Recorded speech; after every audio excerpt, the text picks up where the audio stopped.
Good evening. It is the first night of Hanukkah. I've been playing around with the lighting and the setup a little bit, trying to get the most out of you seeing the candles. This is a brand new menorah that my parents got me last year because, well, this one right here is a little more traditional.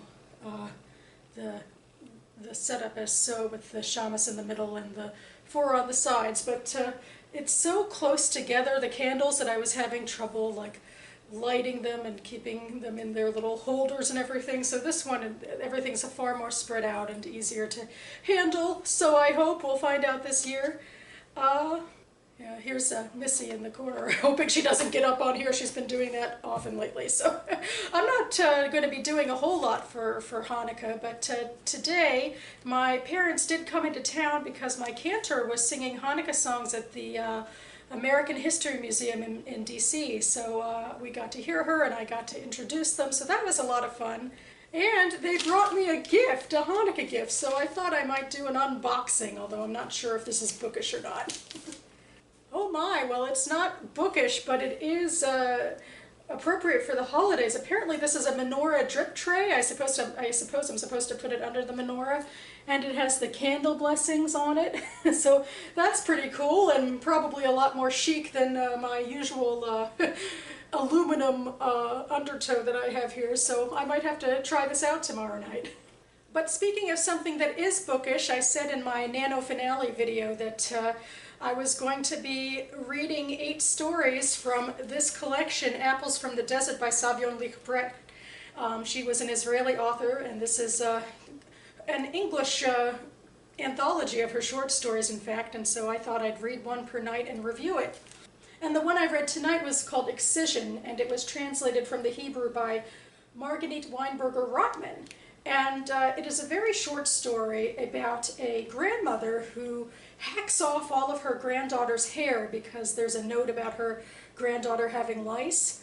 And the grandmother, you can tell, is very frightened by this, and the energy and the words are just so forceful about her fear. And then her very young granddaughter, like preschool age, her depression and anxiety about what's happening, and then losing all of her hair, and then her parents come home and they're both very horrified by all of this, and you slowly learn, especially by the time the daughter-in-law gets home, that this grandmother was a Holocaust survivor, and that her reaction to the lice note, rather than using a chemical solution, and that everyone in the nursery school was, kept on having it week by week, and it was just going around rather than sort of taking it more casually. She hacked off all the hair because of her experiences in Auschwitz, because the final paragraphs are just a brutal account of her remembrances of being a prisoner in the camps, and the lice that would go from body to body as the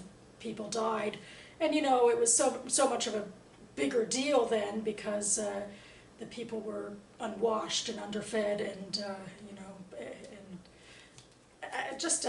the culture shock is, I think, what Lichbret is trying to get to, the inability of the next generation in Israel to understand what the Holocaust survivors are going through. This is actually the first translated story from her collection, Horses on the Highway. But the last translated story from her collection, Apples from the Desert, dealt with a similar thing. It was called Hayuta's Engagement Party, and it was about the granddaughter of a Holocaust survivor being terrified because lately, as her grandfather had becoming more senile, he'd been talking more about the camps for the first time ever since returning home from the war. And he'd be bringing up all of these harrowing stories about people struggling for survival and what does it all mean. The types of things that people don't tend to want to talk about in happy family engagements, and nobody knows how to deal with them. And the granddaughter certainly doesn't want to have to deal with it at her engagement party. But there are some bad side effects, really, to this lack of empathy for the Holocaust generation. And I think this is something that Lichbret, as the daughter of survivors herself, is trying to probe, because it was pretty big in Israeli society for a while. So yeah, there's a lot to think about in these stories, and I'll be curious. There were other stories that I also read that weren't directly about the Holocaust, so I'll be curious, though, to see where she goes next. Good evening. It is the second night of Hanukkah. I've recently returned from staying out after work to meet up with members of my writing group. Ostensively, we were meeting to write, but we ended up just talking instead, which was fine. You know, now that Nana's over, I don't have a word count to adhere to or anything, so whatever. I can be chill and just go at a slower pace. But one thing I can't go at a slower pace for in terms of this project is reading from Apples in the Desert. So today I'm talking about Written in Stone, which was written by Savion Lichtbrecht and was translated from the Hebrew by Gilead Morag. And I think this is my least favorite story out of the bunch. And this is what I have to deal with. I think we're going to see this a lot. But anyway, in terms of this story, it was very long, it was very narrative and sort of overwhelming, which I guess was the point, but I just couldn't really connect with much. It was long and rambling and not changing for most of it, which again was kind of the point of it because it was about a woman who was mourning her husband for about 12 years after he was killed in action. And it was made worse by the fact that her in-laws don't accept her at all. And like every year she comes to mourn for him at the family house, and they give her the cold shoulder for the most part. And she had been married to this man for a very short amount of time, and she's an Ashkenazi Jew, which means she's from Eastern Europe, and they're Sephardi Jews, so they're from Northern Africa area. And her mother-in-law doesn't speak any Hebrew, and they just sort of, or very broken Hebrew, and they just, for the most part, you know, ignore each other year by year, and she's just cold, and people kind of blame her for turning the husband away from the faith and for his death. But she goes anyway, sort of to deal with this grief. And the ending is a little surprising about the mother and her finding some common ground over sort of a renewal of life and getting over, you know, this suffocating grief. And I could appreciate some of the overbearingness of the prose for that reason, but in terms of a reading experience, it was really hard to grasp onto and not my favorite. But we'll see if we can return to something better tomorrow night. Good evening. It is the third night of Hanukkah, and I'm returned from work. Before work, I went to 2 libraries in order to pick up library holds on books. I have memberships at both the DC and the Montgomery County libraries, trying to get the most bang for my buck. Because anyway, you know, we're well into getting into December here anyway, and I'm only reading this one short story a day, and that's way too little reading. I got plenty of other time that I could be using now for books, and so I'm excited to start a new one. But for now, I'm going to talk about a short story in this collection, Apples from the Desert by Savion Lichtbrecht. Tonight's short story was The Road to Cedar City, and it was translated from the Hebrew by Margaret Weinberger and Rotman. And indeed, it's a return to form. I wasn't very impressed with last night's story, but this one was like twice its size, but I got through it much more quickly. The story really had a punch to it, and I was very invested. That being said, it almost felt like 2 stories in one. It's about this Israeli family on vacation in like the Midwest of the United States. And it's about, it's this middle-aged couple and their son about to go into the army. The first third of it is her alienation and distress, and the fact that these 2 men who used to not get along actually, and used her to mediate between them, now not only get along but have sort of teamed up against her. And then we follow them onto a special minivan, basically something having to do with broken down cars and going to whatever towns for a replacement, and the company sets them up in a van to take them from one town to the next, and they found another Israeli couple to share the van with. And we get into the van, and then we realize that the other couple is actually Palestinian. And anyway, the men in particular are broiling over, and but the main character, this woman, is attuned to the young Arab woman and her baby.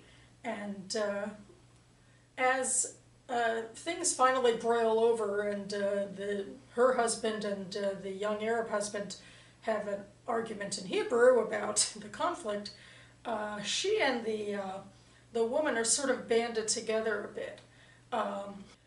In trying to stop this argument. And in fact, the Arab woman seems to be a little too deferent to her husband, so she's like imploring our main character to speak for both of them, and the character, like with her eyes, and the main character does. She tries to tell her husband to back off, and then she tries to tell the young Arab man, don't spoil your vacation. And there's other steps in this story where the baby is unhappy, and the main character, this middle-aged Israeli woman, is helping, in small ways, helping the young mother in particular, trying to soothe the baby, like when the baby has thrown up on her, that sort of thing. And once she does that, her husband and her son start ribbing her maliciously again. And then there's other parts of the story where the young Arab husband is able to calm down a little bit, and there's some really there's a tender scene of the family together, and it really moves the Israeli woman. It's because she's witnessing like a moment of family tenderness that's really been denied to her. Lichtbrecht is probing the idea of the other, basically, that the main character has been othered by her wife, by her husband and her son in their, Israeli masculinity, and then the Arabs, the minority, has also been othered by the conflict. And Lichtbrecht also, I guess, makes the young Arab man who now lives in the West Bank, it seems, know her husband, who works, has a long army career, but also seems to work in some sort of courthouse in the West Bank, and has a face that's inscrutable, so the Israelis don't recognize him, but he recognizes the Israeli husband, and that seems to be, on Lichtbrecht's part, commentary on that he's sort of a stand-in for all Arabs, sort of being able to judge harsh treatment by this particular man, and then by extension, I guess, is the Israeli system. I don't know, to a certain extent, when things get that generic, I always get a little bit, tense about it, because it doesn't necessarily seem fair. Although Lichtbrecht also makes, I don't know, she seems to make the Arab family a little bit flawed. Well, I mean, they're patriarchal, like the wife is completely in deference to the husband and won't even take a moist towelette from the Israeli wife unless her husband says okay. And also he engages in a couple of anti-Semitic slurs.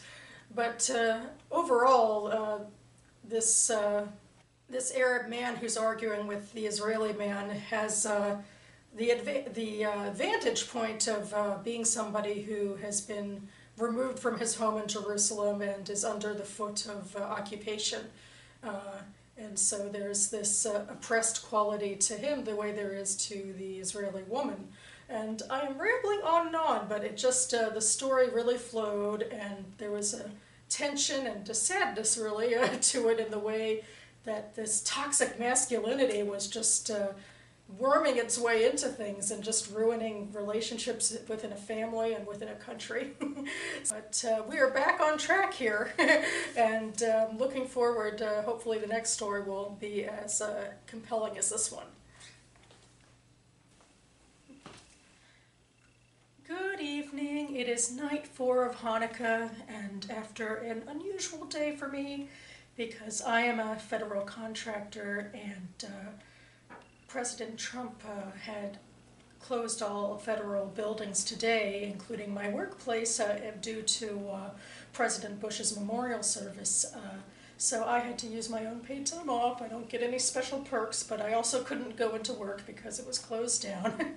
So it was a strange non-work day in the middle of the week. That being said, I didn't really get to my 4th story in this book Apples from the Desert by Savion Leekprecht until kind of late. And I'm kind of back to my Night 2 feelings. I mean, I don't dislike it as much as I dislike that one, but it didn't really move me that much. The story I read is called "What Am I Speaking, Chinese?" she said to him, which certainly is an unusual title, and it was translated from the Hebrew by Marguerite Weinberger-Rotman. It is a story, I think the reason it didn't really move me that much is that it's told in retrospect. The present day action is a woman who who gets a real estate agent to show her parents' old apartment that's for sale, and he doesn't know that's what it's about, and he's even confused that this sort of gaudy rich lady wants to go to this rundown apartment. But she's there to reminisce about her parents, and particularly her mother, who was out of sorts with both her father, who she had a bad relationship with, and then also her daughter. And she often used the "What am I speaking Chinese" phrase to, I think, show her not only dissatisfaction, but the way that she didn't relate to people. So that's what the story was about, but I think it's because it wasn't happening in real time, it didn't really make an impression on me. I think that's something that, particularly with short stories, I think is kind of necessary for the action to be in the present. I just felt labored this way, her, being in one place and thinking about another place. It's only a 20-page story to set everything up after all, so in contrast to my long rambling entry from yesterday, that's all I really have to say about today's entry, but I'll hope maybe we'll go back to the good tomorrow. Good evening, it is night 5 of Hanukkah. I am returned to work, but tonight, after work, I was able to make it to the last half hour. Actually, I think it was more than a half hour, and I think I heard everybody. I don't know, I maybe had my time off, but anyway, I went to a NaNoWriMo reading hosted by the DC Library and one of our indie bookstores, Solid State Books. I went because I was curious. I knew that I was hoping some people who had participated in Nano would be reading their stuff, and there were several people who did, including 2 people who I'd met at other previous Nano events, so that after the reading I had people to talk to, and one of the librarians even remembered me from last year. I participated in Red last year, but alas, because my fantasy project is mostly outline, I didn't do it this year. I was listening to everyone else, and I got that, dissociative feeling, like of, wow, the prose sounds so great, I'm sure it didn't take like a tooth and a nail to get out of them. It's just always fascinating, the types of stories that come out of people. We all have the same event, 50,000 words in a month, and it comes to such different results. Kind of like a short story collection. Okay, that's a really bad segue, especially with a collection all written by one person. But I'm here to read the next story in Apples from the Desert by Savion Leekprecht. This one is called Mother's Photo Album, and it's translated from the Hebrew by Marguerite Weinberger-Rotman, like a lot of her stories. And like the previous story from last night, it's largely a story told in the present but about the past, but this one worked better for me. I think because of the emotional gravitas of it. Also the conceit Leekprecht used to describe photos in a photo album and then hint that the pictures were all taken before tragedy struck. And she'd start by describing minor tragedies, like, a picture on the beach that a second after the photo was shot, was interrupted by rain. And it was all leading up to a more major tragedy where ultimately the father left the family and the mother had a breakdown. Both of the parents were Holocaust survivors who met after the war. And it's largely told from the present day when the son is now grown up. He had been placed in foster care in a kibbutz, and then he became a doctor in large part to try and help his mother. And it's mostly to him thinking about photographs, and I guess I really liked the conceit, and I thought that the language was evocative and sad, so maybe that's why this one worked better for me. But overall, it was a little spotty. I mean, I think I really do prefer a realist, straightforward narrative in a lot of ways, even. I mean, there's more wiggle room with fiction to get away with creative stuff like this, for me, you know, because it's such a, this one was like under 10 pages, so I could stick with an unusual story arc, but still I found myself yearning a little bit for something a little more straightforward, like, you know, that I mean, I guess this falls into the conceit of describing things in flashes and not getting to see characters, you know, linearly and complexly. But I really loved the language she used, and of course it was a sad concept, and I guess that got to me too, because it's, again, about a lot of Liebrecht's works are about people who have been abandoned and what, or people, and what that does to them. And also about Holocaust survivors, and this is a new type of survivor who really it doesn't even take to the end of her life to start reacting badly. It takes, you know, a sort of a horrible thing in the middle of her life, being abandoned by her husband, and we ultimately realize at the end, when he's reading his mother's chart, about why she was abandoned, and it gives the father a little bit more dimension. But yeah, I thought this was very evocative, and not my favorite story, but I really liked it. And so, onward and upward. Good evening. It is night 6 of Hanukkah. It's also the Shabbat evening of Hanukkah, so Shabbat Shalom. And I'm here to talk about the next story in this collection that I'm reading from. This is Apples from the Desert by Savion Liebrecht, as I've been saying a lot. And I read the story Morning in the Park Among the Nannies, which, like many of her stories, was translated from the Hebrew by Margaret Weinberger Rotman. This is a short story about this woman who gets a blast from the past. She's one of the nannies in the park in the morning, and a new nanny comes in with a kid, and the narrator recognizes this person, who she refers to as you, as someone with whom she spent the Holocaust. And this is another Holocaust story, and this one is about sexual slaves, basically, of the Germans, who spent their time in a decadent home in Poland, where the Germans were camped out and apparently wanted to force themselves on some women, and the two of them were among the women who were sort of chosen for their purposes. And so the story goes back and forth after a while to our narrator's remembrances of what was going on with them during the war versus juxtaposed against the narrator listening in the present to someone yelling at one of the kids, basically. It was a little uneven, I think. Like, obviously, Liebrecht was trying to break up the action a little bit between present and past, but it was a little workmanlike, I think. And the scenes from the past were arresting. I mean, it wasn't explicitly sexual, but certainly she described bits and pieces of scenes of the torture. Not so much the actual rapes or anything, but the violence around them, like people being tied up and bruised and screaming. I mean, it's very triggering.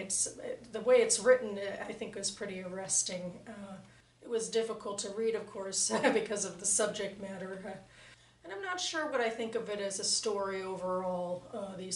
This woman acknowledging it while looking at this other woman, and I guess you're waiting for the other shoe to drop. Will this woman recognize her in the present, and what will happen? And it's just mostly a bunch of tension in that area. And also, there's a little bit of a contrivance or a convenience. Both of these women were sort of special, quote-unquote, amongst the prisoners there, in that they weren't as mistreated. The descriptions, I think, were very harrowing, and and I'm not sure even, like, how my objectivity is, like, you know, because of what they were describing, maybe it was more arresting than it would have been if she'd been describing something else. But I really do think there was a power to her prose. But I'm not sure what I think of this as a short story, necessarily. Like, I'm not sure what this is really telling us in the form of structure.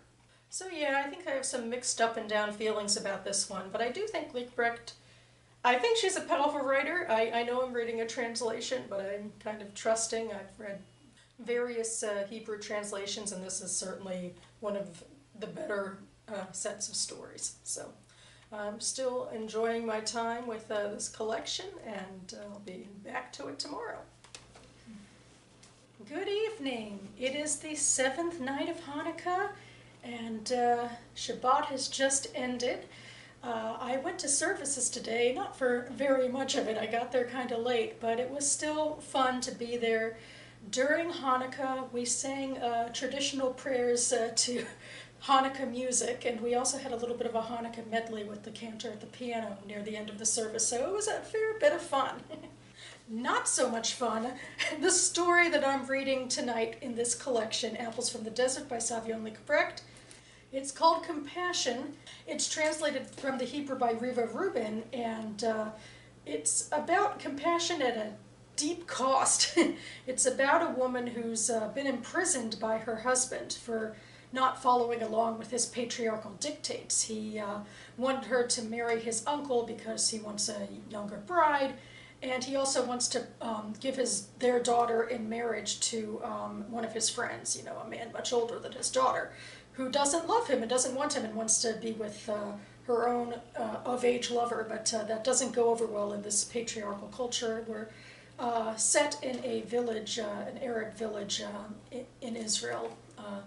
The protagonist, Lichtbrecht, makes into someone more like a little closer to her identity in that the protagonist, Clarissa, was a Jew living in Europe, and then when the Holocaust happened, her aunt was able to smuggle her into a convent to be safe, and so for a while she was a practicing Christian, but after the war, her aunt's sister sent for her, who lived on a kibbutz in Israel, but then she ended up falling for this Arab man and and lived a life with him.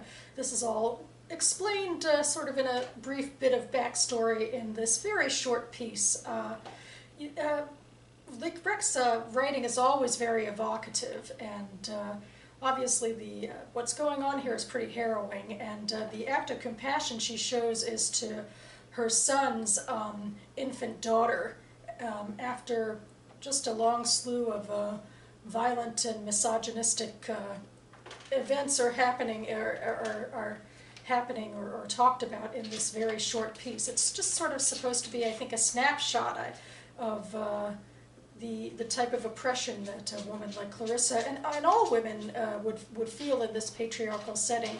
But I guess the most intriguing part of this really was this idea of Lichtbrecht making Clarissa into the other. Well, I mean, making her so unique in that she, as an individual, was sort of without an identity because she'd been tossed around from place to place, and it seemed like that she didn't really have something to hold on to. You know, I kind of wish, I feel like the misogyny is important to talk about, but although the writing was beautiful, you can't get much of a foothold in something so short. It just sort of, in a way, feels like drama for the sake of drama. I don't know, maybe I'm being too hard on it. The writing was beautiful, but as always, I guess the most intriguing part of any story is the most unique, and so I think that Lichtbrecht wanted to make Clarissa sort of not a native part of that community, to sort of not directly speak for Arab women, but at the same time making her this woman who belonged to three different faiths and so forth at various places, made her the most intriguing part. But yeah, it was an interesting, very sad read. Hopefully we will end on a happier note tomorrow for the end of the holiday. Good evening and welcome to the 8th and final night of Hanukkah. It felt like it took a long time to get here, not just throughout the week, but today in specific had its ups and downs. I had to take Missy to a vet appointment, and I had all sorts of trouble with getting her into her carrier and with the cab company that I was using. And even the vet's office had trouble with their credit card machine. So I feel like just getting through all of that in one piece is a miracle in and of itself, to borrow from Hanukkah terminology. I've also gotten through to the end of this book of short stories, Apples from the Desert by Savion Leigh-Brecht, and I'm here to talk about the final story.